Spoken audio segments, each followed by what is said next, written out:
జై సద్గురు మహారాజుకు జై. శ్రీ అచల ఋషి దుహూరు రమణార్య మద్గురుదేవుల వారికి జై. ఈరోజు మౌని అమావాస్య. మౌని అమావాస్య అని దీనికి నామకరణం చేసినారు. ఏనాడో పెద్దలు చేసినారు. అది 144 సంవత్సరాల క్రితం ఒకసారి వచ్చిందంట. మళ్ళీ ఇప్పుడు వచ్చిందని ఈ ఖగోళ శాస్త్రవేత్తలు, పంచాంగకర్తలు మనకు తిథులు, నక్షత్రాలు, గ్రహణాలు, పర్వదినాలు ఎప్పుడు వస్తాయి అనేదాన్ని జ్యోతిష్య శాస్త్రంలో ముందు మహనీయులు తన యొక్క మేధాశక్తి చేత చూసి ఊహించి లెక్కగట్టి రాసి పెట్టినారు. అంటే ఎప్పుడు అమావాస్య జరుగుతుందో, ఎప్పుడు పౌర్ణమి జరుగుతుందో, ఎప్పుడు సూర్యగ్రహణం వస్తుందో, ఎప్పుడు చంద్రగ్రహణం వస్తుందో, సంవత్సరం తర్వాత వచ్చేదాన్ని ఈరోజే లెక్కగట్టి చెప్తున్నారు. ఎట్లా చెప్తున్నారు? ఈ అనంత విశ్వంలో ఈ భూమి, ఈ చంద్రుడు, ఈ సూర్యుడు, అన్ని గ్రహాలు తిరుగుతూ ఉన్నాయి. సూర్యుడు స్థిరంగా ఒక చోట ఉన్నాడు. సూర్యుడి నుంచి విడిపడినటువంటి 3వ స్థానంలో ఉన్న భూమి తన చుట్టూ తాను తిరుగుతూ రోజుకు ఒకసారి 365 రోజులకు ఒకసారి సూర్యుని చుట్టూ తిరిగి వస్తుంది. అర్థమైందా? భూమి ఇలా సూర్యుని చుట్టూ ఒక రౌండ్ తిరిగితే 1 సంవత్సరం అవుతుంది. ఇట్లా ఇది ప్రతి సంవత్సరము మనకు 6 ఋతువులు ఉన్నాయి.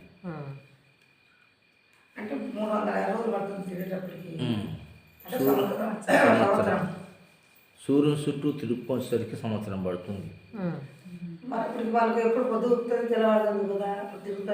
తిరుగుతుంది భూమి సూర్యుని చుట్టూ తిరుగుతూ మళ్ళీ తన చుట్టూ తాను తిరుగుతుంది. అంటే బొంగరం మాత్రం తిరుగుతూ మన బంగారు వచ్చి తిరిగి అడవచ్చు కదా. అంటే తను తిరుగుతానే చుట్టూ ఇరుక్కుపోతుంది ఇట్లా పోయి. అట్లా ఈ సూర్యుడు కూడా, ఈ భూమి కూడా తన చుట్టూ తాను తిరుగుతూ సూర్యుని చుట్టూ తిరుగుకొని వస్తుంది. దగ్గర నిమిషానికి 10,000 కిలోమీటర్ల వేగంతో పోతుంది సూర్యుడు. భూమి అంత వేగంగా తిరుగుతూ ఉంది, చిన్నగా పోవడం లేదు. కాకపోతే రోడ్డు లేదు కాబట్టి, ఈ అనంత విశ్వం కాబట్టి ఈ ఆకాశంలోనే ఉన్నాయి గ్రహాలన్నీ. దీనికి ఆధారం ఏమీ లేదు. ఇదొక సౌర కుటుంబము, ఇట్లా గాలిలో తేలుతూ పోతుంది. మన సౌర కుటుంబం కూడా అంటే సూర్యుడు, చంద్రుడు, భూమి, అంగారకుడు, శుక్రుడు, బృహస్పతి, శని, ఇవన్నీ కూడా ఈ 9 గ్రహాలు చట్టం మొత్తం ఈ అనంత విశ్వంలో అట్ట ప్రయాణం ఎంత పోతా ఉంది. ఎక్కడికి పోతుందో తెలియదు. ఈ అంతము కానీ ఈ భువనం అంతా, ఈ విశ్వం అంతా, దీనికి అంతం లేదు, తుది మొదలు లేదు, పోతా ఉంది. తాడు తెగిన గాలిపటంలా పోతాను ఈ విశ్వం మొత్తం. అయితే సూర్యుని నుంచి మనకు వెలుగు భూమి మీద పడడానికి 8 నిమిషాలు టైం పడుతుంది. 8 నిమిషాలు పడుతుంది వెలుగు. 8 నిమిషాలు పడుతుంది. ఇట్లాంటి సౌర కుటుంబాలు ఈ విశ్వంలో కోటాను. మన సౌర కుటుంబం కానించి ఇంకొక సౌర కుటుంబం పోవాలంటే కొన్ని వేల కాంతి సంవత్సరాలు పడుతుంది. కొన్ని 1000 కాంతి సంవత్సరాలు. అంటే 15 లక్షల కిలోమీటర్లు ఉంది సూర్యునికి మనకు. 15 లక్షల కిలోమీటర్లు ఉన్న సూర్యుని కానించి మన భూమి మీదకి ఈ వెలుగు పడాలంటే 8 నిమిషాలు పడుతుంది. 7 నిమిషాల చిల్లర ఉంది, 7 నిమిషాల 45 సెకండ్లు ఎంతో. అంత టైంలో అంటే అంత ఫాస్ట్గా వస్తుంది. అట్టటి సంవత్సరం అంటే 8 నిమిషాలు అంటే 60 నిమిషాలు అంటే గంట, 24 గంటలు అంటే రోజు, 12 నెలలు అంటే 30 రోజులు, 12 నెలలు అంటే సంవత్సరం అంటే 365 రోజులు ఒక కాంతి సంవత్సరం. అంటే అంత దూరంలో ఉన్నాయి ఇతర ఈ యొక్క విశ్వంలో ఉన్నటువంటి సౌర కుటుంబాలు అనంత దూరంలో ఉన్నాయి. ఈ అమావాస్యలు పౌర్ణాలు మనకి ఎలా జరుగుతాయంటే, భూమి చుట్టూ చందమామ తిరుగుతాడు చంద్రుడు. ఈ భూమి సూర్యుడు చుట్టూ తిరుగుతాడో ఈ భూమి చుట్టూ చంద్రుడు తిరుగుతాడు. తిరుగుతుంది. భూమి చుట్టూ చంద్రుడు తిరుగుతాడు. చంద్రుడు ఎందుకంటే చంద్రుడు భూమికి ఉపగ్రహం. అంటే చంద్రుడు భూమి నుంచి విడిపడినవాడు, అంటే భూమికి తోడబుట్టినవాడు. అందుకే మనకు అందరికీ మామ చందమామ. భూమండలంలో ఉండే మనుషులకు అందరికీ చందమామ అయినాడు, చంద్రుడు మామ అయినాడు. ఎందుకంటే భూదేవికి తోడబుట్టినవాడు. అమ్మ తమ్ముడు ఏమైతే మనకు మేనమామ అవుతాడు కదా, అందుకు చందమామ అని మనకు పిలుస్తున్నాం చంద్రుడిని. అర్థమైందా? కాబట్టి ఈడున్నాడు, భూమి సూర్యుడు తిరుగుతుంటాడు. ఈ పక్క సూర్యుడు ఉన్నాడు, ఇది భూమి ఉంది, ఇట్లా పోతుంది భూమి. ఈ చందమామ ఇట్లా తిరుగుతుంటాడు భూమి చుట్టూరు. భూమి చుట్టూరు చంద్రుడు ఒక రౌండ్ తిరిగితే ఒక నెలకే తిరుగుతాడు. భూమి ఏమో సూర్యుడు చుట్టూ ఒక రౌండ్ తిరిగితే సంవత్సరం పడతాయి. చందమామ భూమి చుట్టూ తిరగడానికి ఒక నెల పడుతుంది. ఈ పక్క సూర్యునికి ఎదురుగా వచ్చినప్పుడు అమావాస్య అవుతుంది. ఇట్లా పోతా పోతే పెరుగుతా ఇటుకు వచ్చే అమావాస్య కనపడకుండా పోతుంది. మరితో కొంచెం కనపడతా మళ్ళీ పౌర్ణమి అవుతుంది. ఇట్లా అమావాస్య పౌర్ణమి 15 రోజులు అమావాస్య, 15 రోజులు పౌర్ణమి. నెలకు ఒక రౌండ్ కొడతాడు చంద్రుడు భూమి చుట్టూ. ఈ సమయంలో సూర్యుడు చంద్రుడు ఈ చంద్రునికి భూమి అడ్డం వచ్చే చంద్రగ్రహణం ఏర్పడుతుంది. సూర్యునికి చంద్రునికి మధ్యలో భూమి వచ్చింది అనుకో, చంద్రగ్రహణం ఏర్పడుతుంది. సూర్యునికి భూమికి మధ్యలో చంద్రుడు అడ్డం వచ్చింది అనుకో, సూర్యగ్రహణం ఏర్పడుతుంది. ఈ తిరిగే సమయాన్ని లెక్కగట్టి పలాన్ రోజు, పలాన్ నెలలో, పలాన్ తేదీన, పలాని గంటలకు, నిమిషాలకు చంద్రగ్రహణం వస్తుంది, ఇన్ని నిమిషాలకు పోతుంది అని చెప్తున్నారు. ఎంత మేధాశక్తి ఉండాలి అంటే ఎక్కడో ఎప్పుడో వచ్చేదాన్ని కూడా లెక్కగట్టి రాస్తూ ఉండాలి. అట్లా మన భారతదేశంలో హిమాలయ పర్వతాలు మనకు తలమానికం లాంటివి. హిమపర్వతము నుంచే కైలాసగిరి పర్వతం అయితేనేమి, గంగోత్రి, యమునోత్రి, గయా, ప్రయాగ, ఇవన్నీ హిమాలయ పర్వతాలలో ఉన్నాయి. హిమపర్వతం అనేది మన భారతదేశానికి తలమానికము లాంటిది, శిరస్సు లాంటిది. అక్కడి నుంచే యోగులు, మహనీయులు, అక్కడి నుంచే గంగా, యమున, సరస్వతి నదులు ఈ భూమండలాన్ని, ఈ భారతావని మొత్తం ప్రవహించి పంటలు పండడానికి, సస్యశ్యామలంగా ఉండడానికి అవి సహకారం చేస్తూ ఉండే. అంత గొప్ప పవిత్రత ఆ యొక్క హిమపర్వతానికి వచ్చింది. ఈ పౌర్ణమి అంటే మాఘ పౌర్ణమి, మాఘ అమావాస్య, మాఘవాసం అమావాస్య వచ్చింది.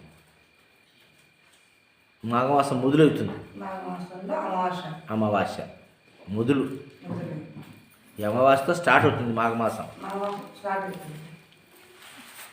ఈ మాఘ మాసములో అమావాస్య రోజు 144 సంవత్సరాలకు ఒక్కసారి ఆ సూర్యశక్తి చంద్రునితో సంయోగము చెంది ఈరోజు ఆ హిమగిరి పర్వతాలలో పడతారు ఆ సూర్యకాంతి, ఆ చంద్రకాంతి. ఈరోజు ఆ యొక్క సూర్యుని యొక్క ప్రభావం, శక్తి హిమగిరి పర్వతాల మీద పడడం వలన అక్కడ పుట్టేటువంటి గంగా నది పవిత్రమైంది కాబట్టి ఆ నదీ పరివాహక ప్రాంతమైన గయా, ప్రయాగ అనే ప్రాంతాలలో ఈ కుంభమేళా చేసి అది మనం ఉత్సవం, పండుగ చేసుకుంటున్నాం. ప్రతి అమావాస్య కూడా భూమి మీద నివసించే సర్వజీవులకు ఆ అమావాస్య రోజు, ఆ అమావాస్య శక్తి వల్ల మన శరీరములో ఉన్నటువంటి నెగిటివ్ ఎనర్జీలు బయటికి పోతాయి. అంటే మాయ, తర్వాత మలినం, మన శరీరంలో ఉన్నటువంటి కర్మలు, ఇవన్నీ కూడా ప్రతి అమావాస్యకు బయటికి వెళ్ళిపోతాయి. పౌర్ణానికి తేజస్సు మనకు శరీరంలోకి వస్తుంది. పౌర్ణమి రోజు ఈ భూమి మీద ఉండే 84 జీవరాశులకు, అంటే మొక్కలకు, నీటిలో ఉండే జలచరములకు, క్రిమికీటకాదులకు, మానవులకు, జంతువులకు అన్నిటికీ పౌర్ణమి రోజు ఒక దివ్య శక్తి ప్రసారం అవుతుంది ఈ మానవ దేహములోకి. అమావాస్య రోజు ఏమవుతుందంటే ఈ మానవ దేహములో ఉన్న మాలిన్యాలన్నీ అమావాస్య రోజు బయటికి పోతాయి. ఇంత సహకారం ప్రకృతి మనకు చేస్తుంది కాబట్టే మనం ఆరోగ్యంగా ఉన్నాం. అర్థమైందా? ఆ ప్రకృతి సహకారం మనకి లేకపోతే మనం ఎన్నో ఇబ్బందులకు గురవుతాం. అది మనకు తెలియదు. తెలియక మనం చేస్తున్నామంటే, ఎందుకు తెలియదంటే మనుషుల్లో 4 రకాలు ఉన్నారు. బ్రాహ్మణులు, క్షత్రియులు, వైశ్యులు, శూద్రులు, ఈ 4 రకాలు ఉన్నారు. ఈ 4 రకాల మనుషులలో, అంటే కులాలు కాదు ఇవి, కుల వర్గాలు, స్థితులు, వారి పరిస్థితులు, వారి స్థితిగతులు పట్టి నిర్ణయించేటివి ఈ బ్రహ్మ, క్షత్రియ, వైశ్య, శూద్ర అనేటివి. కులాలు కాదు, మనిషిలో ఉండేది. మానవులలో ఆ స్థితి ఉన్నారు కొంతమంది. అంటే దీన్ని మనం గుడ్డిగా చెప్పుకోవాలంటే తెలివైన వాడంతా బ్రాహ్మణుడే, కులముతో పనిలే. వాడు ఏ కులంలో ఉన్న పుట్టని జన్యం వేసుకోవాల్సిన అవసరం లేదు. బుద్ధి చైతన్యం కలిగి, ఆత్మ చైతన్యం కలిగి, అంటే తలకాయలో వాళ్ళకంతా ఎక్కువ తలకాయలోనే పని ఉంటుంది. జ్ఞానం అంటే మేధస్సు ద్వారా మంచి సైంటిస్టులు, మంచి ఇంజనీర్లు, మంచి కవులు, మహాజ్ఞాన సంపన్నులు, యోగులు, తపస్సులు, ఇటువంటి వాళ్ళంతా బ్రాహ్మణులు. అది కుల మతాలతో పని లేదు. మీకు చెప్పాను, మీకు ఇంతకుముందు మనం వీడియో కూడా తీసినాం. ఏం సోడయ్య? అటువంటి ఆ బ్రాహ్మణత్వం అనేది జ్ఞాన స్వరూపం. అంటే శిరస్సునే ప్రాధాన్యం చేసుకొని ఆ శిరస్సే అత్యంత జ్ఞానశక్తి చేత మేధస్సు నుంచి వెలువడిని ఉపయోగించుకొని జీవించేవాడంతా బ్రాహ్మణుడు. తలకాయని ఉపయోగించుకొని జీవించేవాడు బ్రాహ్మణుడు. క్షత్రుడు అంటే గుండె ధైర్యం. వక్షస్థలంలో అన్నారు క్షత్రియుడు అంటే గుండె ధైర్యం, వీరత్వం, శూరత్వం, త్యాగం. అవునా కదా? ధర్మం తప్పనివాడు క్షత్రియుడు. క్షత్రియ ధర్మం అంటే ధర్మం తప్పనివాడు. అలాంటి ధర్మస్వరూపుడై ఉండి న్యాయం కోసం, ధర్మం కోసం పోరాడేవాడు. తన ప్రాణాలను సైతం లెక్క చేయకుండా న్యాయం కోసం పోరాడేవాడు క్షత్రియుడు. అంటే వీరత్వం ఉంటుంది క్షత్రియుల్లో. వాళ్ళంతా క్షత్రియులే, కులంతో పనిలే. ఇక మూడోది వైశ్యులు. వైశ్యులు అంటే ఎవరు అంటే కోమటోళ్ళు కాదు, అవి కులం కమిటీ. వైశ్యులు అంటే ఎలాంటి వాళ్ళంటే వాళ్ళు ఏ కులముడు అన్న కానీ వాడు అందరి క్షేమాన్ని కోరేవాడు వైశ్యుడు. దానా ధర్మాలు చేసేవాడు, ఏం లేనివానికి పెట్టేవాడు.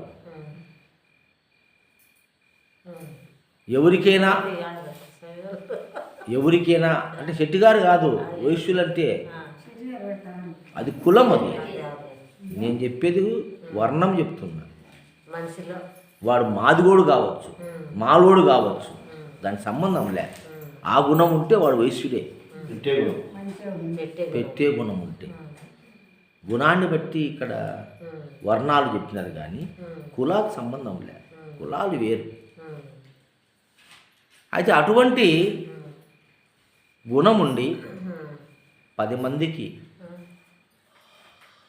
అప్పిచ్చి మళ్ళీ మాసు వచ్చినప్పుడు రాబట్టుకొని వారికి ఏమేం కావాలనో అవన్నీ కూడా ఇచ్చి చేసేవాళ్ళు.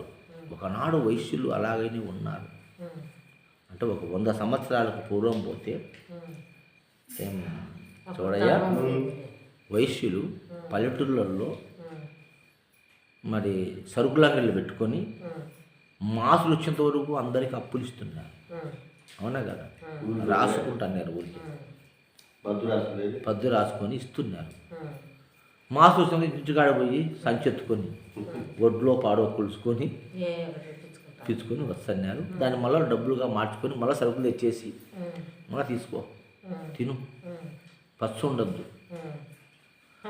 అని పచ్చు లేకుండా పెడతాను. నేను వ్యాపారం చేస్తా. వర్తకులు ఉన్నారు. ఇంకొక విషయం నీకు తెలుసునో తెలియదో, ఆది కాలంలో వ్యవసాయం చేసింది వైశ్యులే.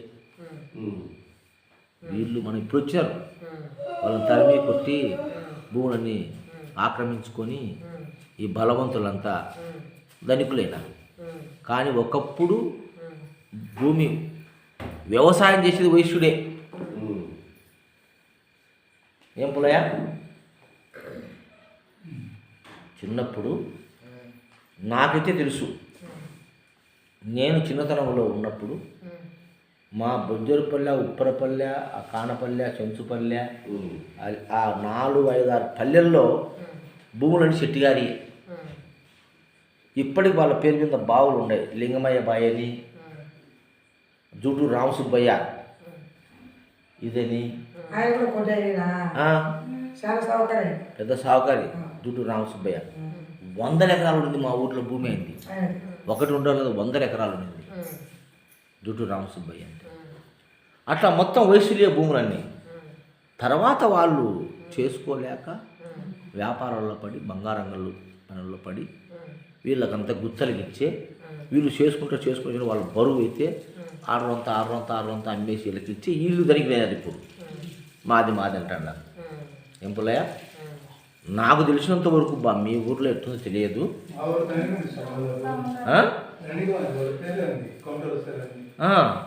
మొత్తం కోటలే మా ఊర్లో భూములు అన్నీ వాళ్ళయే. మేము పనులు పోతున్నాం. దొంపల సుబ్బయ్య అని ఒక ఆయన భూములు దొంపల పుల్లయ్య భూములు అంటే ఇక్కడ ఉప్పరపల్లి అవతల ఇటుకాల చిన్నకాల పక్కకు రావాలా, అవన్నీ వాళ్ళ భూములు. ఇట్లా లింగాపురం పైకి వచ్చే కాలుకి అవతల లింగమయ్య భూములు అవన్నీ. ఇట్లా మొత్తం వంకావతలు పోతే అంత వైశాస్య భూమి. వాళ్ళే వీళ్ళు గుత్తలు చేసుకుంటా తర్వాత వీళ్ళు సొంతం చేసుకున్నారు. డబ్బులు సంపాదించుకొని వాళ్ళకి అంత ఎంత ఇచ్చి వాళ్ళకు బరువు చేయలేక పుట్టే వాళ్ళు సోమరులు అయిపోయి అట్లయిపోయింది. అట్లా వైశ్యులు అంటే పచ్చుండేవాడి మాకు చూడని వాడు వైశ్యుడు. అంత ధర్మ గుణం ఉండే వాడు వైశ్యుడు. శూద్రుడు అంటే ఎవరంటే కష్టించి పనిచేసేవాడు. కష్టించి పని చేస్తాడు శూద్రుడు. వీడు చేయని పని లేదు. కర్మాగారాలు, ఫ్యాక్టరీలు, కూలి పని, వ్యవసాయ కూలి పనులు, సాకలి మంగలి పనులు, మొత్తం పనిముట్ల కానుంచి వస్త్రాలు, గుడ్డలు, కుండలు, బోగులు, బోలెలు, నేత, బట్టలు, వీళ్ళతో శూద్రులు. శూద్రుడు లేకపోతే ప్రపంచం జరగదు. అట్లా పని చేసేవాడు శూద్రుడు. ఇవి మనకు ఉన్నాయి. అర్థమైందే. అట్లా వర్ణాన్ని బట్టి మనకు ఈ గుణాలు వచ్చినాయి. అటువంటి విధానం నుంచి మరి మానవుడు ఈనాడు ఇంత మేధాశక్తిని సంపాదించినాడంటే మరి ఈ సృష్టి, ఈ ప్రకృతి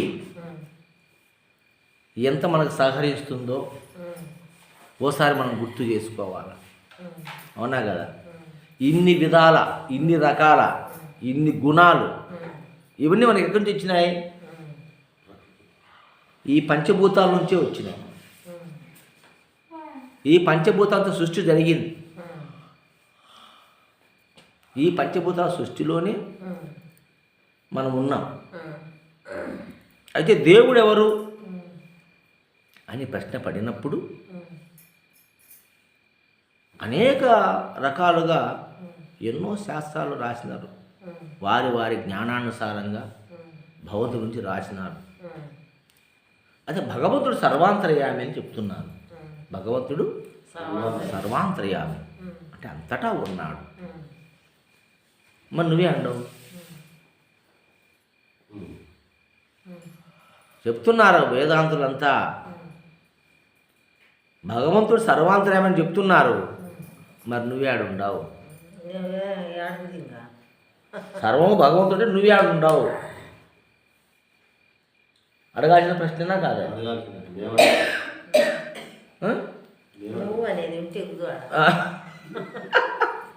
ఇప్పుడు భగవంతుడు సర్వాంతర్యామి అదే చెప్తున్నారు గురువులంతా. మరి నువ్వెవరు? భగవంతుడు సర్వాంతర్యామి నీవెవరు? నువ్వు ఎక్కడి నుంచి తెచ్చినావు? నీ మూలమేంది అనే ప్రశ్న మనం వేసుకుంటే అంతా భగవంతుడు. నాకు నువ్వు కూడా భగవంతుడే కదా. ఏం పుల్లయ్య, ఏమైనా తేడా ఉంది దానికి? ఆన్నే కుట్టేచ్చే పాయది, ఆన్నే కుట్టేసుకుంటే పోయింది. దీని కొంతమంది అజ్ఞాన వశము చేత నేను యాంచి వచ్చినా అంటే, నేను మా అమ్మ కడుపు నుంచి వచ్చినా, మా అమ్మ కడుపులోకి యాంచి వచ్చినా అంటే, ఈ పంచభూతాల నుంచి వచ్చినా, ఇటు వచ్చినా, ఎట్టొచ్చినా నువ్వే కదా. సర్వం కల్విదం బ్రహ్మే కదా. భగవంతుడు సర్వాంతర్యామి, ములుగుచ్చ సొంత లేక ఆయనే ఉన్నాడు. నువ్వే ఉండవు. ఇంకా నువ్వు భగవంతుడే కదా. సమస్య తీరిపోయాడు. ఇంకా సందేహం ఎందుకు చూడయ్యా? ఏమన్నా ఇక్కడ అనుమానం ఉందా? నువ్వు దేవుడే కదా. ఇంకా సకల వేదాలు, సర్వశాస్త్రాలు, భగవంతుడు నిరామయుడు, నిరాకారుడు, నిరంజనుడు, సర్వాంతర్యామి అని చెప్తున్నావు. సర్వాంతర్యామి అని చెప్తున్నప్పుడు నువ్వే అంటావు ఇంకా అంటే దీనికి 4 సిద్ధాంతాలు చెప్పినారు. మళ్ళా ద్వైత సిద్ధాంతం అని చెప్తున్నారు. సర్వాంతర్యామి దేవుడని చెబుతూ నువ్వు వేరు దేవుడు వేర్రా. దేవుడు కనపడకుండా ఉన్నాడు, నువ్వు కనిపిస్తా ఉన్నావు. కనపడని ఆ దేవుణ్ణి నువ్వు చేజిక్కోవాలా, చిక్కించుకోవాలి, నువ్వు పట్టుకోవాలి వాడిని. వాడిని పట్టుకోవాలంటే నిరంతరము వాడిని జపం చేయాలా, తపము చేయాలా, ధ్యానం చేయాలా, భక్తి చేయాలా, మంత్రాలు చదవాలా, తంత్రాలు చదవాలా, ఇవన్నీ నవవిధ భక్తులు నువ్వు చేర్చే ఆయన నీకు దర్శనం అవుతాడు అని చెప్పి చచ్చినాడు. దాంతో సచ్చిరి మనసులు అంతంగా తనకలాడి దిక్కు తెలియక చెట్టుకోకూడు పుట్టకూడు వినారు, పెళ్ళాం పిల్లను వదిలిపెట్టినారు, విభస్తులు అయినారు, బ్రహ్మచారం చేసినారు, ఈ తప్పు ఆ తప్పు చేయకూడదని. అవునా కదా? ఇవన్నీ చేసుకొని నాన్నకు అగసాట్లు పడి అడవులకు పోయి ఆకులములు తిని నాశనమై చచ్చినారు. ఎట్లా తెలుసుకుంటాడు? వాడే దేవుడైతే వాడు దేవుడు తెలుసుకొని యాడికి పోతాడు? అవునా కదా? ఇంకా అంత లోపల ఈ చచ్చిపోతున్న జనం అంతా శంకరాచార్యులు వచ్చి అద్వైతం చెప్పినాడు. ఒరే దేవుడు ఎవడు కాదు, నువ్వేరా దేవుడు, నీవే దేవుడురా, అహం బ్రహ్మస్మి, అయమాత్మ బ్రహ్మ, ప్రజ్ఞానం బ్రహ్మ, తత్వమసి అని చెప్పి నువ్వే దేవుడు అని అంటే, మనమెట్ట దేవుడు అవుతాంలే, మనం సాగు ఉంది, పుట్టుక ఉంది, కష్టాలు ఉన్నాయి, బాధలు ఉన్నాయి, మనం రోత పనులను చేస్తాం, మనం దేవుడు అవుతామా? ఒక నిష్టలే, ఒక నియమంలే, ఒక పద్ధతిలే, ఒక పాడులే, మనకెట్ట దేవుతాం? మన నోరు శుద్ధి లేదు అని లేనిపోని అన్నీ తనను తాను తక్కువగా అంచనా చేసుకుని దూరం సాధించినట్టు మానవుడిలోని మహాశక్తి పరులను సత్వవిత్తలు చాలా సాడుతుండా అజ్ఞానవశము చే తన గణత గణలేక అల్పునిగా తన్ను తాను అంచనేసి సైంటిస్టులు అదిగా చక్కటి డాక్టర్లు ఇంజనీర్లు మహావిఘ్నులంతా సత్యదేవం మీద చక్కగా తెలుసుకోలేక మరి దైవాన్ని తెలుసుకోలేక తాను చేసిన బొమ్మలనే దేవుడు అనుచు చింతలు తీసి మాకి స్థితులు అనుచు ప్రార్థనలు చేస్తుండేది. మనసుకు ఉండేది బ్రహ్మ ఎంత మహిమ గలవే, ఈ మనసుకి ఎంత భ్రమ కలిగించినారా ఈ గురువులంతా కలిసి. కాబట్టి నీవే బ్రహ్మము నాయన, రెండోది లేదని ఆయన చెప్తే, మరి నేనే బ్రహ్మని తెలుసుకోవాలంటే ఏం చేయాలంటే లోపలికి ప్రయాణం చేయాలా, బీడి చేసి తెలుదది, నీ లోపలనే ఉంది ఒక సున్నా అని ఆమె చెప్పినట్టు నిన్న పద్యంలో ఒక ఆమె చెప్పింది. పెద్ద సున్నా లోపల చిన్న సున్నా ఉంది, ఆ పెద్ద సున్నా నీవైతే చిన్న సున్నా దేవుడు, రెండు ఒకటే, ఇది అద్వైతము. కాబట్టి లోపల ప్రయాణం చేయాలా అంటే దానికి అష్టాంగ యోగములు చేయాలి. యమ నియమ ఆసన ప్రాణాయామ ప్రత్యాహార ధ్యాన ధారణ సమాధి అనేటువంటి 8 అంగములు అష్టాంగ సాధన చేయాలని దానికి వచ్చినారు గురువులు, యోగులు, మహానుభావులు. ముక్కు మూసుకొని ఒకడు, ఈడ మూసుకొని ఆడ మూసుకొని ఒకడు, మరి కుండలిని యోగి అని జలంధర బంధనం, ఉద్యాన బంధం, మూలాధార బంధం అని బంధాలు వేసుకొని ఆ లోపల ఉన్నటువంటి ఆ దైవశక్తిని పట్టుకోవాలని, చేజించుకోవాలని కళ్ళు మూసుకొని నిద్రాహారాలు మాని అల్లో రామచంద్రని అలమటించి చచ్చినారు కొంతమంది తెలుసుకోలేక. ఇంకా మళ్ళీ ఇంకో రామానుజాచార్యులు వచ్చి విశిష్ట అద్వైతం అని చెప్పి, అరే అంతా భగవంతుడే, ఏమీ లేదు రంగా, సర్వం సత్తు శ్రీమన్నారాయణ స్వరూపమేనా, రెండో వస్తువు లేదు ఇక్కడ, సీమలోను దోమలోను కుక్కలోను నక్కలోను అన్నిట్లో దైవాన్ని దర్శించు, అంత విష్ణు స్వరూపమే, దైవ స్వరూపమే లేదు అని ఆయన చెప్పినాడు. ఆయన చెప్తే అట్లా కొంతమంది ఇప్పుడు అంతా దైవాలని చెప్పేసి అందరికి దానాలు చేయడము, ధర్మాలు చేయడము, సేవలు చేయడము, ఇట్లా చేస్తా కొంతమంది కాలం గడుపుతూ ఉండాలి. అదొక మాయలోనే పడి ఉండాలి. అంతలోపల అసలు సిద్ధాంతం వచ్చింది. మళ్ళీ వచ్చి ఇవన్నీ ఉత్తజేరా, ఇవన్నీ వీళ్ళు చెప్పిందంతా ఉత్తజేరు ఇది ఇది పుడతాది సత్సాది పోతాది, దీనికి మూలము లేదు, దీనికన్నా ఘనమైనది ఇంకొకటి ఉంది, అది సర్వత్రా నిన్ను ములుగుచ్చ సందు లేకుండా ఉంది, ఆ పరిపూర్ణ ఉంటుంది. నువ్వే అండవరు అంటే నేను లేనెరుకను అని వాళ్ళు అరిచేతులు వైకుంఠం చూపించినారు. అవునా కదా? అరిచేతులు వైకుంఠం చూపించి అది అది అది సత్యం, అది అంతటా ఉంది, నువ్వు లేవు, నువ్వు పుట్టనే లేవు, ఇది కళ. కళలో చూసిన శరీరాలు ఎలాగునో అలాగనే ఈ వచ్చినాయి పోయినాయి, ఈ జగత్తు కళ, ఇది కాదు. ఎవడు గండరా ఈ కళ? ఎవరికి కళ ఇది? నీకా దేవునికా? ఎవరికి నీ కళ నీకు తెలుసు కదా, నీ దాచి తిరగబోతే నీకు కళ వచ్చాది, అది చెప్తావు. ఈ జగత్తు ఎవరి కళ? దేవుని కళ. నువ్వు ఎవరైతే దేవుడు నమ్ముతున్నావు వాని కళ ఇదంతా, వాని సృష్టి, వాడే మాయ, అదే లీల అంటారు. అదే వాడే పుట్టలే. ఆ పరిపూర్ణం ఒకటి ఉంది, అది అంతటా ములుగుతూ సందు లేకుండా ఉంది. ములుగుతూ సందు లేకుండా అదే ఉంది. ఈడిటి వచ్చినాడు, ఈడు యాంటి ఇచ్చినాడు, ఈడు యా బొక్కలకి దూరం ఇచ్చినాడు. ఏం పుల్లయ్య ప్రశ్న వేసుకున్నా లేదా మనం? ఇప్పుడు పలుకున్న పలుకక రాగి తలపోయిదమైన మదికి తగులపోయకుడు ములుగుచ్చ సందు లేకుండా కలిగి ఉన్నది బట్టబయలు కదరా మాయన్న, ఇదిగో చూడు కదరాదోయన్న అని చెప్తున్నామే. ములుగుచ్చ సందు లేకుండా అంతటా అదే ఉంటే నువ్వెట్టొచ్చివి? నువ్వు మూలము లేకుండా ఎట్టొచ్చివి? అంతటా అదే కదా, అదే రావాలి కానీ ఇంకోటి అని వచ్చాది. అంతటా అదే ఉంటే నువ్వు యాంటి వచ్చినావు? మాయ ఏడ పుట్టింది? పరిపూర్ణంలో పుడుతుంది అంటే పుట్టలేంటి. దాంట్లో పుట్టకుంటే ఎట్టొచ్చింది? మళ్ళీ అంతా అదే ఉన్నప్పుడు ఎట్లొచ్చింది? పక్కన తాగాడుంది, చోటే లేదు కదా. ముళ్ళు కూర్చొని సందు లేకుండా దైవం ఉంది. ఇప్పటికి ఈ మాయ ఎక్కడుంది? ఇంకా ఎక్కడుంది? యాంటి వచ్చింది అని అడిగేవాడు. లేకపోతే ఇది కలరా పిచ్చోడా, నువ్వు పుట్టలేదురా, ఇది లేనెరుకరా అని చెప్తే అట్నా స్వామి నిజమా స్వామి తలకాయలు ఉంచి దాన్ని పోషించుకుంటా, దాన్ని చెప్పుకుంటా, దాన్ని బ్రహ్మాండంగా ఉపన్యాసాలు ఇచ్చుకుంటా, ఇది లేనెరుక జింత ఏం పని, అదో పరిపూర్ణం ఉంది, అంతటెక్కడ ఉంది, ములుగు సందం లేకుంది, అంతటెక్కడ ఉన్నట్టు ఓ శూన్యవాదాన్ని ముందర పెట్టుకొని అది సత్యమని, అది సత్యమైతే మనకేమి, నిత్యమైతే మనకేమి, మనకు వచ్చే లాభమే. అది చెయ్యదు చేయబోదు అని చెప్తున్నారు.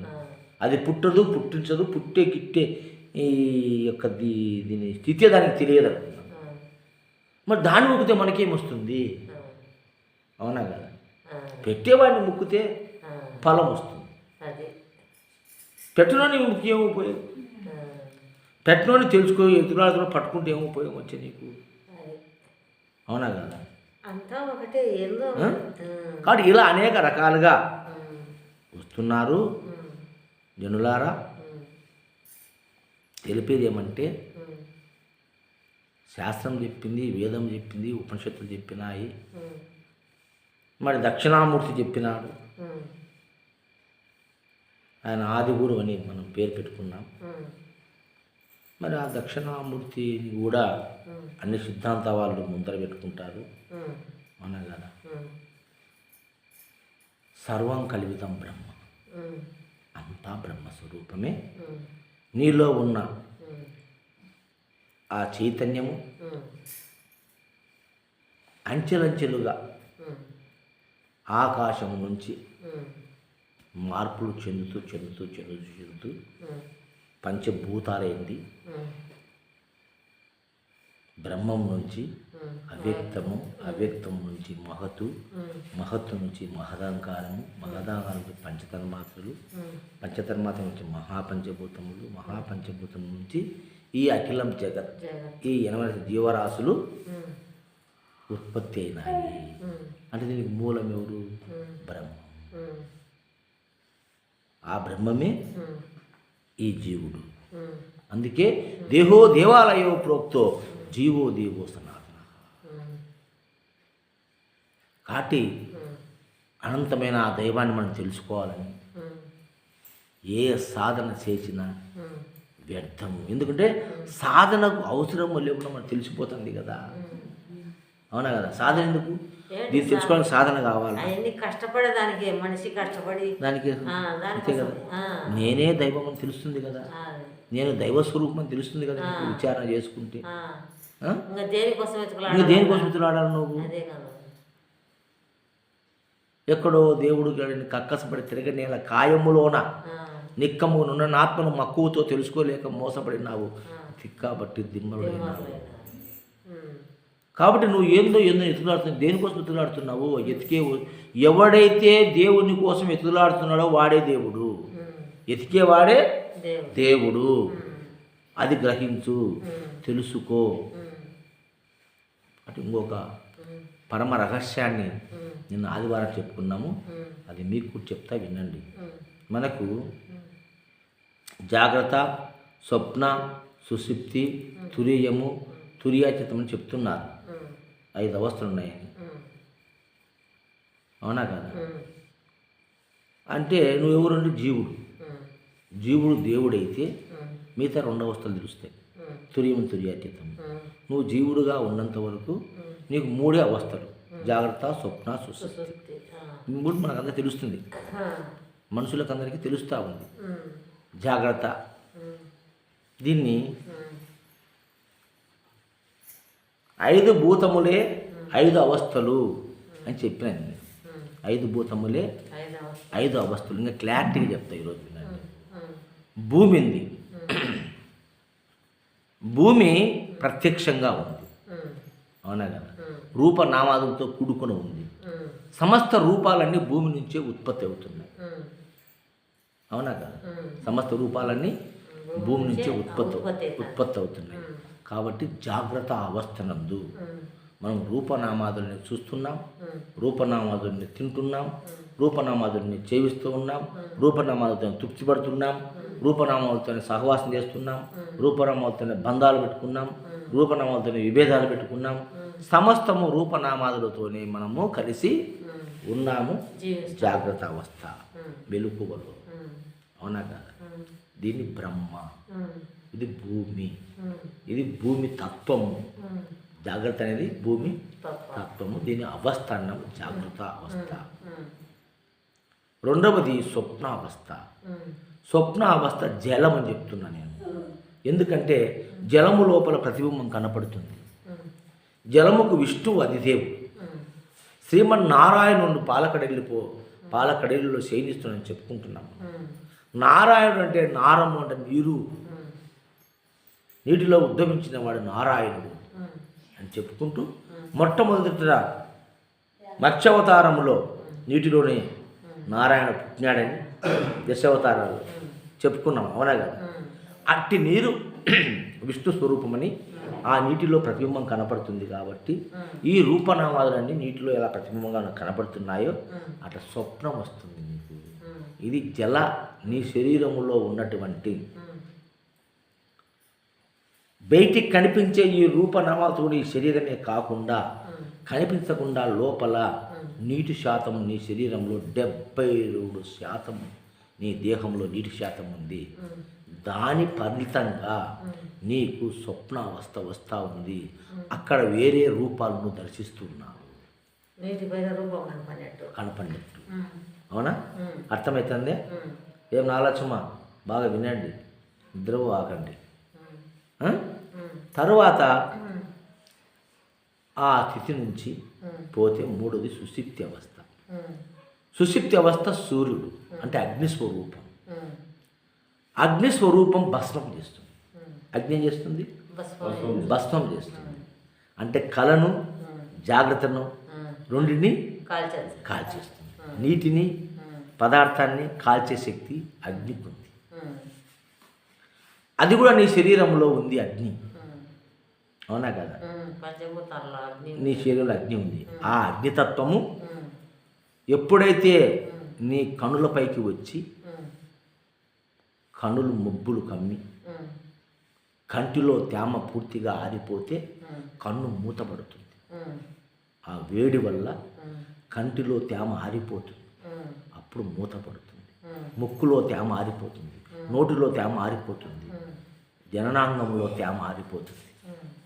నిద్రపోయే టైంలో సుషుప్త అవస్థలో శరీరం నోట్లో కూడా తేమ ఉండదు. అవునా కదా? ఇక్కడ ఎక్కడ తేమ ఉందో నీకు నిద్ర రాదు. జననాంగంలో మూత్రం వస్తుంటే నీకు నిద్ర రాదు. నోట్లో ఎంగిలు కుడుతుంటే నీకు నిద్ర రాదు. ముక్కులో సీగుడు వస్తుంటే నీకు నిద్ర రాదు. కంట్లో నీళ్లు కారుతుంటే నిద్ర రాదు. వస్తాయా? రాదు. అవన్నీ ఆరిపోయినా నిద్ర వస్తుంది. ఇది అగ్ని స్వరూపం నీ శరీరంలో ఉంది. మొత్తం ఈ జలాన్ని దీని మొత్తం ఎప్పుడైతే ఆవిరిగా చేస్తుందో అప్పుడు నీకు నిద్ర వస్తుంది. సుషుప్త అవస్థ. ఇది అగ్ని స్వరూపం. అవునా కదా? ఈ 3 అవస్థలు స్థూలంగా ఉన్నాయి. అంటే అగ్ని, జలము, పృథ్వీ, ఈ 3 స్థూలంగా మనకు కనపడుతున్నాయి. అవునా? కాబట్టి దీన్ని ప్రకృతి అన్నారు. మూడు. ప్రకృతి అంటే ఏంది? ఈ మూడే ప్రకృతి. కంటికి కనిపించే ఈ మూడే ప్రకృతి.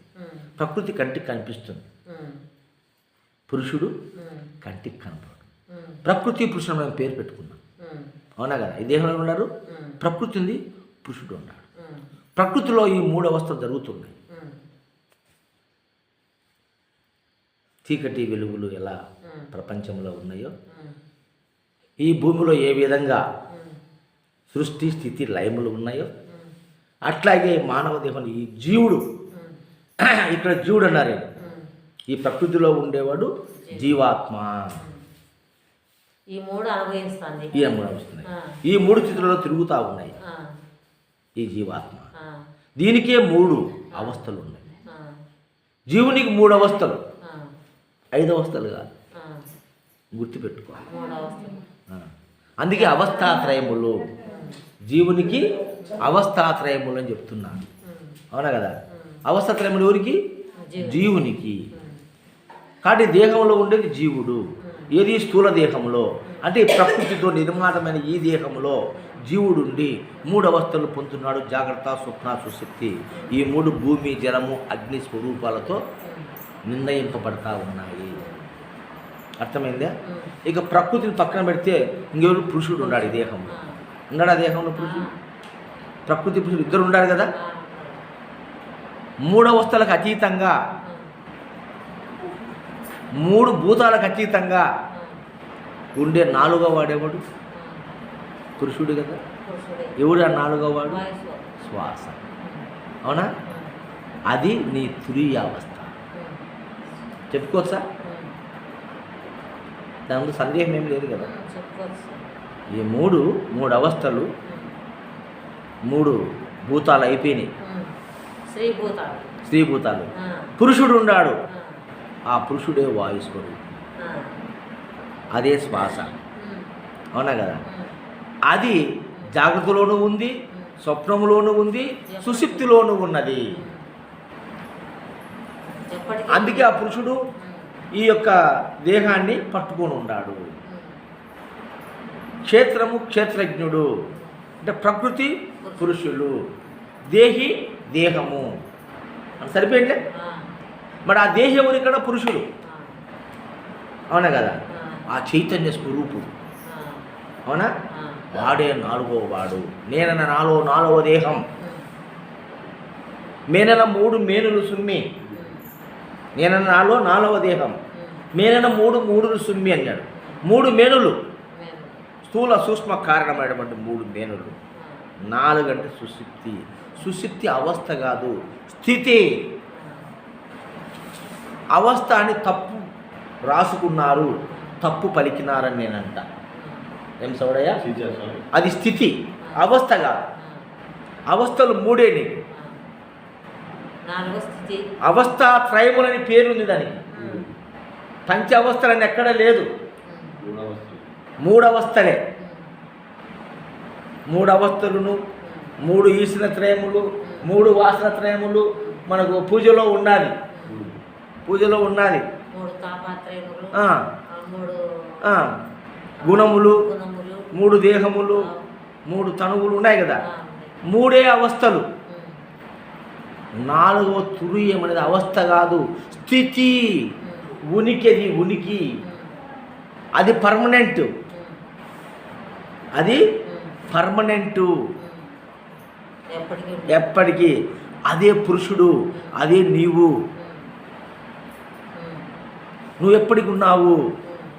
నీకు మరణము లేదు, జననము లేదు, నీకు సావు పుట్టుకలు లేవు. జన్మరహితమైంది కదా. ఇంకా జన్మరహితమైందా లేదా? నీకు జన్మే లేదు, నీకు మరు జన్మే లేదు. ఏం సోడయ్య? నీకు జన్మానికి వచ్చింది, నీకు జన్మరహితం ఇక్కడ అయిపోయింది కదా. గురుముఖేనా, గురు బోధ ద్వారా జన్మరహితం అయిపోయింది నీకు.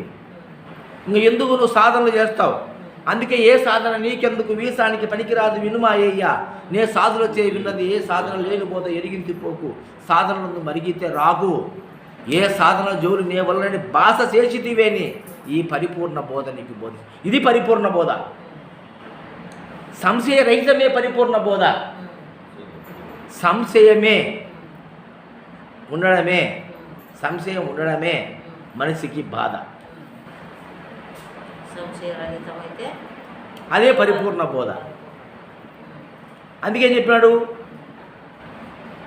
శరణాగతుడకు శిష్యుని కరుణామృత దృష్టి చేత కడుమోదమున్ ముప్పిది గుణ మృదు వాక్యములను పరమదయాలుండు గురుడు భక్త వినుమనేను సంశయామింకా బాధింపాదనేను పరిపూర్ణమొకటి లేనెరుకనేదొకటి పరిపూర్ణ మెరుగాల ఎరిగి ఎరుకను వీడు భక్త వినుమనేను సంశయామింకా బాధింప సంశయరహితం.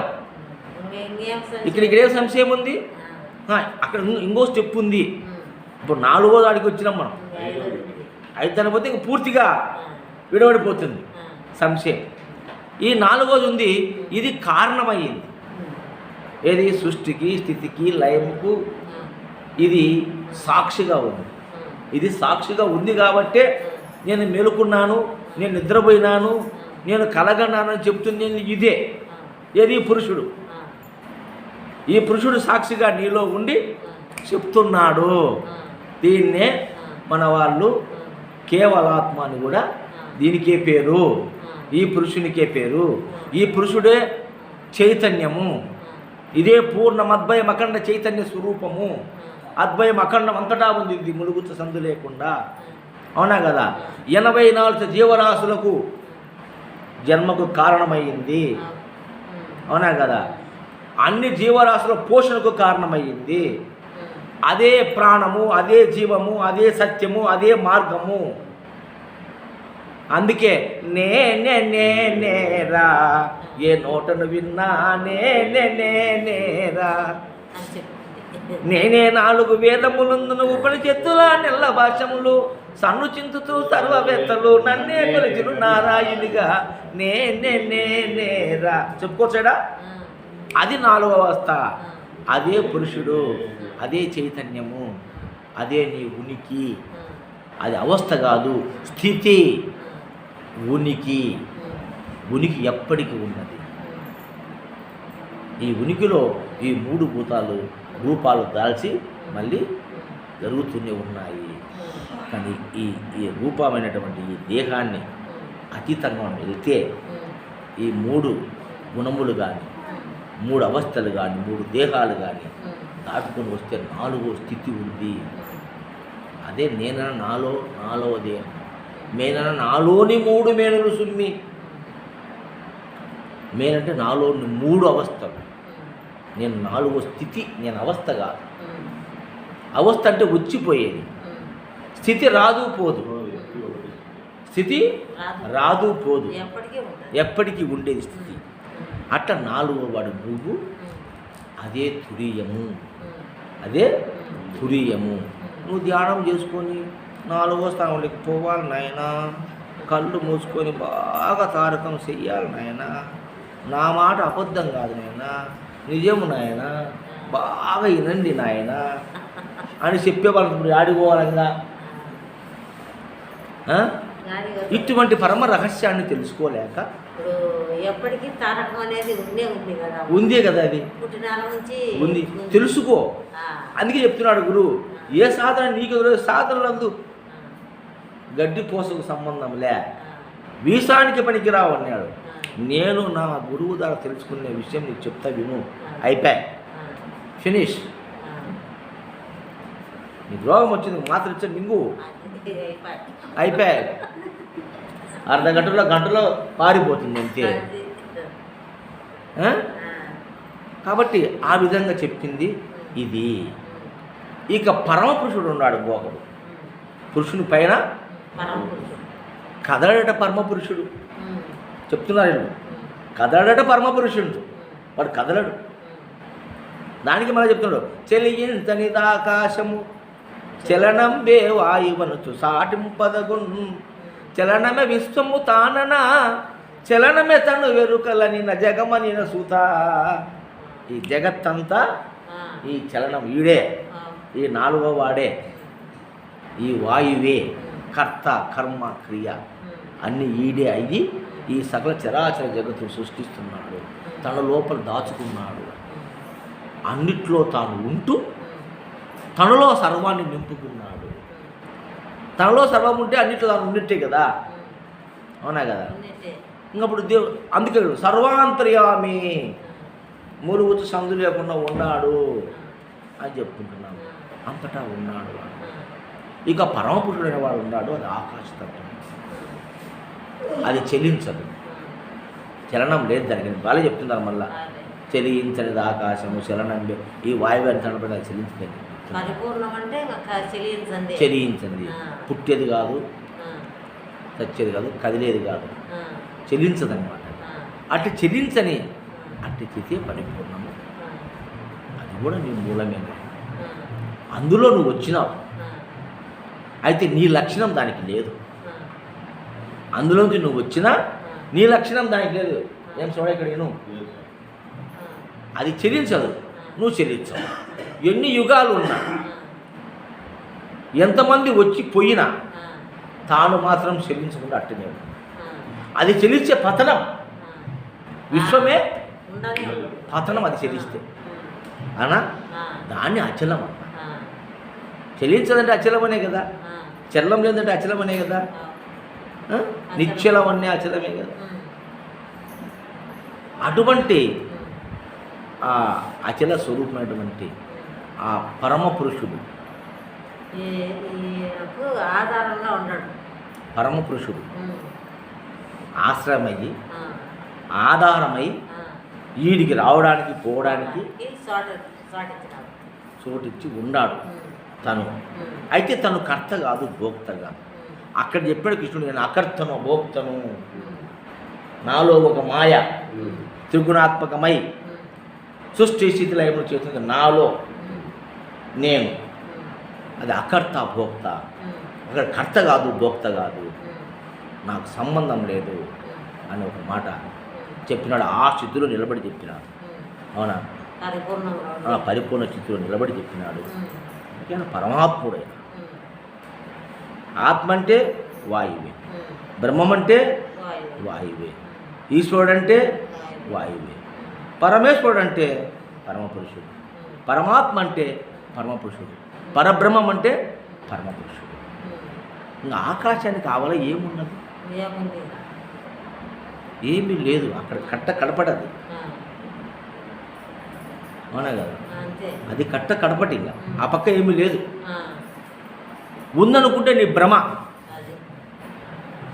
ఉందనుకుంటే నీ భ్రమ తప్ప దానికి మించి ఇంకొకటి లేదు. దాన్నే పరమపురుషుడు, పరమాత్మ, పరబ్రహ్మము అని పెద్దలు చెప్తున్నారు. ఈ విషయం మీరు తెలుసుకొని మీ మెదడులో పెట్టుకుంటే, మరి నేను ఎవరంటే నేను ఆ పురుషుణ్ణి. పాడవాడిని తనికెళ్ళ పరంగా, అమ్మయ్య దొరికావా అర్ధనారీశ్వరుడా, విడివిడిగా వెతికాను ఒక చోటే కలిశా. ఆయనకుండ తెలివి కూడా లేదు మన యోగులు. రాసిందని పాడినాడే. ఈ క్షేత్రజ్ఞుడు, ఈ ప్రకృతి పురుషులు మనం పక్కన ఇంత దొరకరా? పక్కన దొరుకుతాడా? ఈ దేహంలోనే ఉన్నాడు. దేహమందు చూడరా దేవుడెందున్నాడురా మన పాటలు పాడుతుంది. ఆ బెమ్మగారు పాట కూడా పాడుతుంది వెంకటలక్ష్మ. ఏం పాట పాడుతుంది? సందమామ సందమామ సందమామ, సందు తెలిపే జ్ఞానులెవరే సందమామ, కాయమాను పుట్టలోన సందమామ, కోడెనాగు పాముకటుంది సందమామ. అదే నాలుగవ స్థితి. పురుషుడు ఈ దేహాన్ని ఆడించేవాడు, ఈ దేహాన్ని నడిపించేవాడు. ఈ మూడవ స్థితిలో తను సాక్షిగా ఉన్నాడు, అవునా కదా? అట్టి ఆ సాక్షి స్వరూపమైనటువంటి ఆ పురుషుణ్ణి, ఆ చైతన్య స్వరూపుణ్ణి, ఆ దేవుణ్ణి నిరంతరము నీవు మరువకుండా అనన్య భక్తి అన్నాడు. అహర్నిశములు ఎవడైతే నన్ను ధ్యానిస్తున్నాడో వాని ఇంట ఎంట నేనుంటా అన్నాడు. అవునా కదా? కానీ అహర్నిశములు అట్టి స్థితిలో నీవు ఉండు. ఏ చైతన్యమైతే నా ఉనికికి కారణమయ్యిందో, నా జీవితానికి కర్త అయ్యిందో అట్టి ఆ చైతన్యమే నేననేటువంటి ధీరత్వంతో ధీమాతో బతుకు. నీవు రొమ్ము ఇడుచుకొని తిరుగు. ఇంకా భయమేమి నీకు? ఎవడొస్తే నీకేంటి భయము? అటువంటి ధైర్యంతో మనం జీవిస్తూ ఉంటే నిరంతరము అదే ధ్యాసలో ఎన్ని పనులు చేసుకో. ఎవడు అడ్డం వచ్చాడు? నీ పనులకి ఏమైనా అడ్డం వచ్చినాడా? ఆవిడు ఈ పురుషుడు నీ పనులకు అడ్డం వచ్చినాడా? నువ్వు ఏ పని చేసినా వాడు పాపం కాముగా ఉన్నాడు. అవునా కదా? తిట్టినా, కొట్టినా, గలాట పెట్టినా, చంపినా ఇంకొకరిని ఏమన్నా అంటున్నాడా? నీకు అడ్డం రా. తన పని తాను చేస్తున్నాడు. నువ్వు దుర్మార్గం చేసినా, మంచి పని చేసినా, నువ్వు నిద్రపోతున్నా, నువ్వు కలగన్నా, నువ్వు పనికి పోయినా, వ్యవసాయం చేసుకున్నా, సంసారం చేసినా, మరి అన్ని కాలముల యందు సర్వకాల సర్వవస్థల యందు ఒకే రీతిగా ఉన్నవాడే పరమాత్ముడు. వాడే భగవంతుడు. ఆ భగవంతుడు నీ మూల స్వరూపం, నీ మూల స్థితి. వాడే నాలుగో వాడు అనేటువంటి జ్ఞానాన్ని ఎప్పుడైతే మనకు స్ట్రైక్ అయ్యి తెలియబడి మన హృదయంలో పద్యలంగా నిలుపుకుంటామో భయం లేదు. కాబట్టి అందుకే చెప్తున్నాడు భగవంతుడు కూడా చెప్తున్నాడు కదా, సంచల బుద్ధి మానుకొని నా మాట వింటే నిన్ను పదుగురు చూసి బలి శబాసుడు నేను చేస్తాను అని చెప్పినట్టుగా మరి ఈ స్థితిలో నేను నిలబడితే చాలు, నీకు ఇంకా ఏ సాధనలు అక్కర్లేదు. ఒకటి ఎప్పుడు మెలకువలో జాగృతిలో ఉంది. అవునా? కేర్ఫుల్గా భయంగా ఉండరా, భద్రం జాగ్రత్తగా భద్రంగా ఉంది. నీకు భయమే, దేంట్లో భయం లేదు. ఈ సంసారం ఇవంతా అవలీలగా దాటేస్తావు నువ్వు. ఈ ప్రాపంచికములో ఉన్నటువంటి లంపటలు నిన్ను ఏమి చెవు. ఇందాక పద్యంలో చెప్పుకున్నాను, గురుపాదచితం అనే పద్యంలో చెప్పుకున్నాం కదా, ఈ భయభ్రాంతులన్నీ తొలగిపోతాయి అన్నాడు. అవునా కదా? ఇవన్నీ మనం ఏమీ చేయలేవు. ఆ ధీరత్వంతో దిగజారకుండా ఉండు. ధీరత్వం ఉన్న బుద్ధి దిగజారకుండా నువ్వు ఉన్నట్టయితే మేరు పర్వతం మీద వచ్చి పని ఏం నష్టం వచ్చింది నీకు? పోతే ఈ దేహమే కదా పోయేది. నీకేం నువ్వు ఆ స్థితిలో ఉంటే నువ్వెవరు తప్పుకో, నువ్వు తప్పుకోవు, ఇది తప్పుకుంటుంది నీ నుంచి. దీనికి ప్రమాదం జరిగినప్పుడు నీ నుంచి ఇది తప్పుకాల్సిందే, కానీ నువ్వు ఎక్కడికి పోవు, నువ్వు ఉంటావు. అందుకే చెప్తున్నా, ముందు ఓడరా పోయేది దేహం పోతుంది. ప్రాణం పోతుంది, దేహం పోతుంది అంటే ప్రాణం పోయినాక దేహం పోతుంది అంటారు. కానీ ఏం చెప్తాము, దేహం పోతుంది ముందు,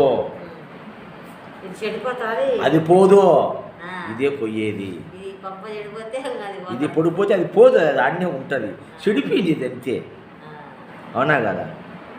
బండిలో పెట్రోల్ ఉంది, పంచర్ అయ్యింది, ఏం చేయాలి? అవునా కదా? లేదా ఇంజన్ చెడిపోయింది, బండి కదలదు, పెట్రోల్ ఏమో ఉంది. అట్లనే నీలో శక్తి చైతన్యం ఉంది. నీలో చైతన్యం ఉంది కాబట్టే ఈ దేహం పడిపోయినా కుళ్ళిపోయినా ఇందులోంచి మన సృష్టి జరుగుతుంది. అనేకమైన పురుగులు పుడుతున్నాయి ఈ దేహంలో. అప్పుడు నాలుగో వాడు ఉండబట్టే కదా, ఆ చైతన్య స్వరూపుడు ఉండబట్టే కదా, ఆ క్షేత్రుడు ఉండబట్టే కదా, ఆ దేవుడు ఉండబట్టే కదా, ఆ బ్రహ్మం ఉండబట్టే కదా, ఆ ఆత్మస్వరూపం ఉండబట్టే కదా నీ దేహంలో పురుగులు పుడుతున్నాయి. మరి నీకు ఎక్కడుంది మరణం? నీకు మరణం లేదు, నువ్వు కొనసాగుతున్నావు. ఎప్పటి నుంచి? సృష్టి పుట్టినప్పటి నుంచి సృష్టి అంతమయ్యే వరకు నీవు ఉంటావు. రూపాలు మార్చుకుంటూ పోతున్నావు. ఎలాగైతే బాల్యము, యవ్వనము, వృద్ధాప్యమో అలాగే అనేక దేహాలను మార్చుకుంటూ పోతూ ఉన్నావు నువ్వు.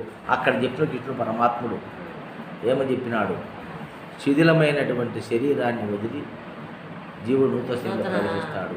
అట్టనే చినిపోయిన వస్త్రాన్ని వదిలి నూతన వస్త్రం ధరించినట్లుగా అన్నాడు. అవునా? కాబట్టి చిరిగిపోయింది, ఇది పోతుంది, కానీ మనలో మనం అక్కడే ఉండి ఇంకో దాన్ని సృష్టిస్తాం, పురుగులు సృష్టిస్తాం. ఆ పురుగులు ఇంకొకటి తింటుంది, అది ఇంకొకటి తింటుంది, అది ఇంకా కొనసాగింపే సాగిపోవడమే. కొనసాగింపే. ఇది అంతం లేదు, బ్రేక్ లేదు, ఎక్కడ బ్రేక్ లేదు, కొనసాగింపే. నువ్వు ఎన్ని జన్మలని వస్తాడు కానీ మాధుసుడు కానీ నీకు మరణం లేదు. అవునా కదా? కాబట్టి నీకు జన్మరహితం. అవునా కదా? ఇది తెలుసుకోవడానికి కోసం పాపం అనేక కష్టాలు బాధలు పడుతున్నారు. అందుకే దీని విషయాన్ని అయ్యి ఈ పరిపూర్ణ జ్ఞానాన్ని, పరిపూర్ణ అద్వైత బ్రహ్మజ్ఞానాన్ని సర్వులకు అందించాలనేటువంటి సంకల్పం చేత నేను ఎక్కువ శాస్త్రాలు, ఇంత పెద్ద శాస్త్రాలు ఉన్నాయి, ఆయన్ని చదవలేరు మన వాళ్ళని చెప్పేసి కేవలం 108 కందార్థ ధరువుల రూపంలో ఈ జ్ఞానాన్నంతా నేను రాసినాను. మరి ఈ రోజు నుంచి ఆ 108 కందార్థాలను కూడా ప్రతినిత్యము ఒక కందార్థాన్ని టెక్స్టుగా పెట్టి దాని వివరణ చేస్తూ మరి వీడియోలను యూట్యూబ్లో పెట్టాలని నిర్ణయం చేసుకున్నా.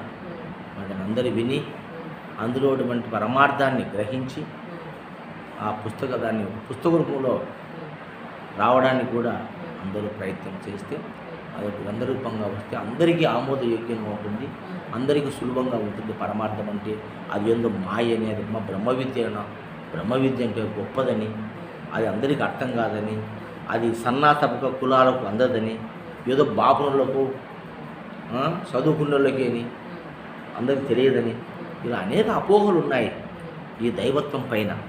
అవునా కదా? కాబట్టి అవన్నీ బ్రేక్ చేస్తూ